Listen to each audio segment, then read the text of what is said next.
अरे गुसाई श्री विट्ठलनाथ जी के जीवन का प्रसंग है, और एक बार श्री ठाकुर जी को भोग निवेदन करने के लिए आए, अवनिया निवेदन कर रहे थे, और देखा कि किसी शाक में कोई बाल पड़ा है। इतना उनका हृदय व्याकुल हुआ, वो इतने इतने आतुर हो गए कि उसके बाद उन्होंने ठाकुर जी से कहा, कषाय वस्त्र ले आए, जो सन्यासियों का जो वस्त्र होता है वो वस्त्र ले आए, और बोले प्रभु अब तो हम ये धारण करके वन को जा रहे हैं, वहीं पर आपका भजन करेंगे, सेवा अब हमारे वश की बात नहीं है, हमारी आंख के आगे सेवा में ऐसा अपराध हो तो प्रभु ये हम नहीं देख सकते। अरे ठाकुर जी ने बड़ी कठिनाई से उनको संभाला, ठाकुर जी ने संभाला उनको कि अरे इसमें आपका दोष नहीं है, आपकी भूल नहीं है। बोले अरे हम सेवा अधिकारी हैं, हमारे सामने ऐसा हो गया, अगर हमारे सामने ऐसा हो रहा है तो ये पीछे आपकी क्या सेवा करेंगे।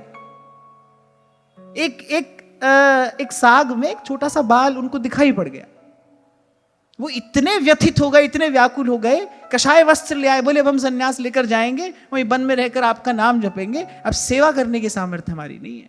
इसलिए व्यास जी ने कहा, देखा देखी भक्ति को व्यास ना हुई निबाह, कुल कन्या की रीस को जो गणिका करे विवाह। सेवा किसी की देखा देखी नहीं करनी है, किसी से कोई होड़ थोड़ी है, कोई प्रतिस्पर्धा थोड़ी हो रही है। इसीलिए जब कभी दीक्षा होती है, मैंने कभी नहीं कहा कि ऐसे ही सेवा करना, क्योंकि भाई सबका जीवन अलग है, सबकी जीवन शैली अलग है, समय की अनुकूलता सबके पास अलग अलग होगी। सबके लिए तो एक ही बात है, नाम जपना, वाणी का आश्रय लेना, सेवा जैसी आपको अनुकूल हो वैसा करना। और मैं तो यही कहता आया हूं भाई, और यही कहता रहूंगा, थोड़ी करो पर सावधानी पूर्वक करो। आपका मन चित्त निवेदन होना चाहिए सेवा में। ध्यान रखना, शरीर को किसी भी क्रिया का अभ्यास हो जाता है, जैसे माला जपते जपते माला हाथ में चलती रहती है, मुख में मंत्र भी चलता रहता है, मन तो दौड़ता रहता है ना, ऐसे शरीर को यंत्रवत किसी भी क्रिया का अभ्यास हो जाता है। ठाकुर जी के श्रृंगार का भी आपके शरीर को अभ्यास हो जाएगा। आप देखना थोड़े समय बाद आप देखोगे कि आपने पूरा श्रृंगार कर दिया, मन कहीं और था, इसलिए वो श्रृंगार हो गया।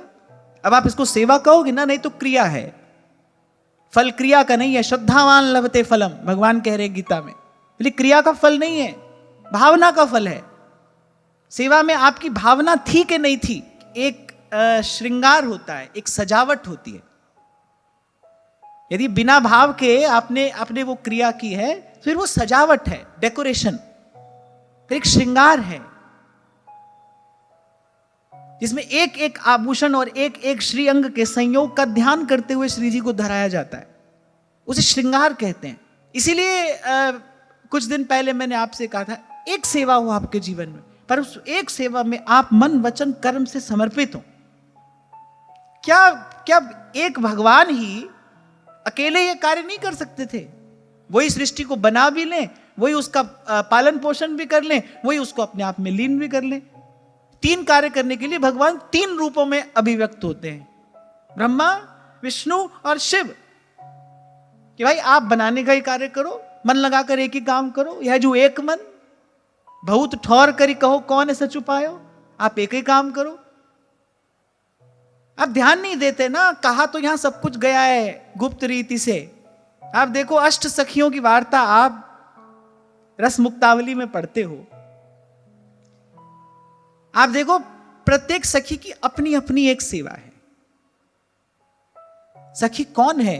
अरे वो तो प्रियालाल की इच्छा शक्ति है। ऐसा नहीं है कि अगर ललिता जी की बीरी लगाने की सेवा है और चित्रा सखी जू की अमृतोपम जल पिलाने की सेवा है तो चित्रा जी को बीरी लगानी नहीं आती। नहीं, ऐसा नहीं है। पर प्रत्येक सखी की अपनी अपनी सेवा है। उसने अपना पूर्ण समर्पण उसी एक सेवा में किया है ताकि युगल को अधिक से अधिक सुख प्राप्त हो सके। स्वयं लाल जी कहते हैं, स्वामी जी महाराज अपनी बाणी में कहते हैं, बहुत मूर्ति मेरी चौर ढुरावत कौ बीरी खवावत। लाल जी कह रहे हैं ये जो सब सहचरियां हैं ये मेरी इच्छा मूर्तियां ही तो हैं। सब अपनी अपनी सेवा में लगे हैं। रसोई बनाने की सेवा श्री चंपक लता जी की है। चंपक लता चौप सो जिमावे। ललिता जी की बीरी लगाने की सेवा है। ऐसे सब सहचरियों की अपनी अपनी सेवा है। किस लिए? ताकि पूर्ण मनोयोग से, पूर्ण सावधानी से सेवा की जा सके। अरे बड़े भाग्य से, बड़े ऊंचे भाग्य से, बड़ी कृपा से, गुरुजनों के अकारण अनुग्रह से ये सेवा का भाव हमारे जीवन में आया है। ये भी ऐसे रोज का अभ्यास बन के ना रह जाए। It's so casual. ऐसी कैजुअल सी चीज जीवन में बन के ना रह जाए। बस मंत्र यंत्र की तरह बस वो करे चले जा रहे हैं, करे चले जा रहे हैं। ना ना, ऐसा ना हो। 2 समय जाओ श्री जी की सेवा में, सब ओर से निवृत्त होकर प्रयास करो, सब ओर से मन समेट कर 2 समय जाओ श्री जी की सेवा में। भले सुबह शाम जाओ, थोड़ी थोड़ी सेवा करो, पर उतनी देर के लिए सब ओर से अपना संबंध विच्छेद करके